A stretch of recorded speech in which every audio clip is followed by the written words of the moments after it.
Raise your hand if you never want your audience to look like this. Like this, Doug. Like this. Thank you. All right. I never want your audience to look like that either. In fact, if I have it my way, every time you and your teams get up to speak, you'd be totally confident your message would hit the mark. Your audience would be so engaged, they would even think about looking at their phones.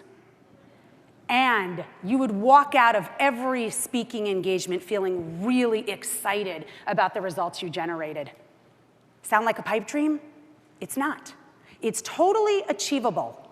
And in today's day and age, where everybody has a message and is vying to be heard, and you and your teams are fighting commoditization, being the kind of leader that can compel others to sit up and listen and take action is no longer a skill set that, well, that's maybe nice to have. It's actually a critical practice development tool. Why?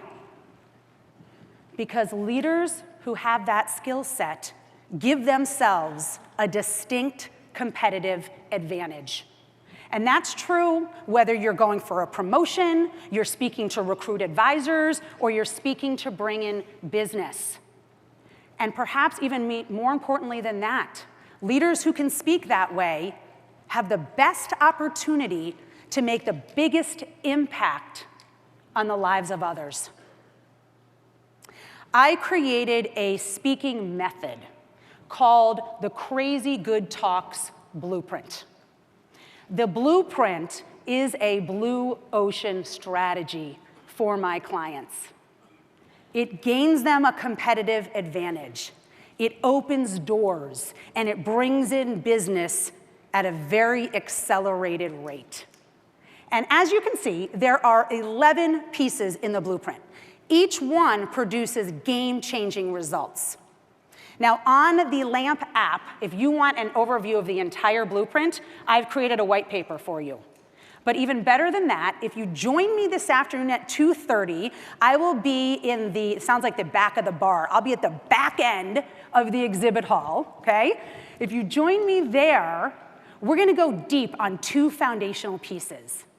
So specifically, you're gonna walk out with immediately actionable content. You're gonna know how to captivate and hook any audience from the very first words out of your mouth. And you're gonna learn how to make an emotional connection with your audience. And I hope you join me, because the strategies you get are going to catapult your effectiveness as a speaker and as a leader. You know, I believe in this industry, and I believe in the work that you do. And I want to tell you why I spend 100% of my time speaking and training in this industry as opposed to any other. So I want to bring you back with me to May 24th, 1980. It was a beautiful spring night in Chappaqua, New York. It was the kind of night that made you feel really good to be alive. It was the kind of night where kids are outside playing ball or tag, and you could hear their laughter from your open windows. A young couple, Ray and Karen Sanseverino, were getting all gussied up for the night to go on a date. And Karen was excited about the date, but she was even more excited about the car ride down. See, she had been a stay-at-home mom with her girls ages 10 and 5 for 10 years. And she was ready to re-enter the workforce and wanted to talk with Ray about her plans on the ride into the city. So at about 7 o'clock that night, with Karen at the wheel, they take off in their pride and joy. Remember this car? A 1980 Oldsmobile Cutlass Supreme. And now I have, yes, that's a long time ago. So about a minute later, as they're driving outside their neighborhood, they see their oldest daughter. She is one of the kids outside playing tag. So their daughter sees them, and she comes rushing over to the car and gives Karen a kiss goodbye, and then goes around to the other side of the car and gives Ray a kiss, and then comes back around and gives Karen one last kiss. At this point, Karen says, okay, honey, we gotta go, be good for the sitter. We'll see you in the morning. And on their way they went. About 2 minutes later, they pull up to a red light at an intersection of a 4-lane highway. Karen turns off the radio, turns to Ray and says, I want to talk with you about what I want to do for the rest of my life. At this point, the light turns green. Karen pulls the car into the intersection,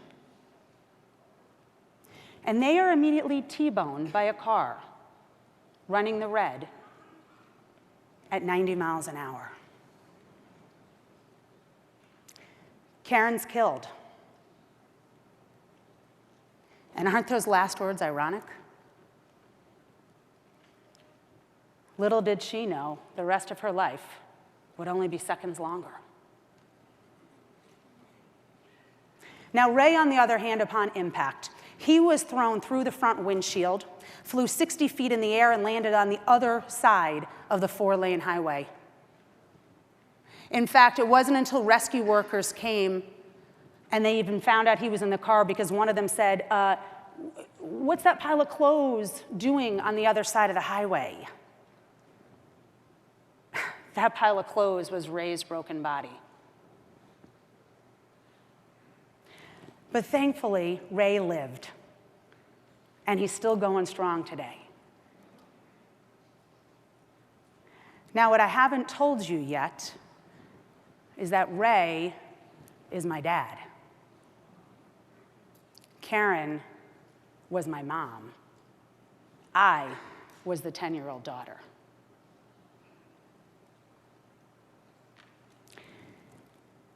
As you can imagine, losing my mom that way has had a profound effect on my life. And one of the ways is that I learned at an early age that life can change like that.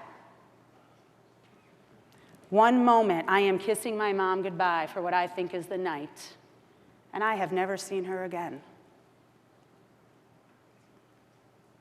One of the ways that this has affected me as I've grown into a woman and a mom myself is that I have become a very strong advocate for proper financial planning. Unlike many 30-year-olds, when I found out that I was pregnant with our first child, one of the first things I did was drag my husband to our financial advisor to make sure we had what? Life insurance. Do you know that's not normal for 30-year-olds? Adam was talking earlier about a mom buying like life insurance from Alexa on Amazon. That would have been me, right? But what I've realized is that most people, if they have not had a life-changing event, they don't think anything bad can happen to them, and so they don't plan. They are vulnerable. There are countless people in and around your communities right now with assets to invest and assets to protect who are just one tragedy away from complete financial devastation. They need your help, and they need the help of your teams. And one of the best ways, one of the most powerful and efficient ways that you can reach these people is for you to develop a compelling narrative, and then together with your teams, deliver that narrative on a regular basis to groups of people. And I don't mean swimming in the red ocean of seminars. If we leave it at seminars, we are missing the boat. There are so many more opportunities than that, and I'm going to talk to you about that in my deep dive this afternoon. A crazy good talk is one that engages the mind, moves the heart, and inspires action. So on a scale of 1 to 10, I want you to just check in with yourself for a moment. How skilled are you at creating presentations and marketing messages that hit those 3 elements? How skilled are your teams? If you said anything less than 10, and you don't want to swim in the red ocean, you truly want to swim in the blue ocean, then I look forward to teaching you how to be a crazy good speaker, and I'll see you at 2:30 this afternoon. Thank you.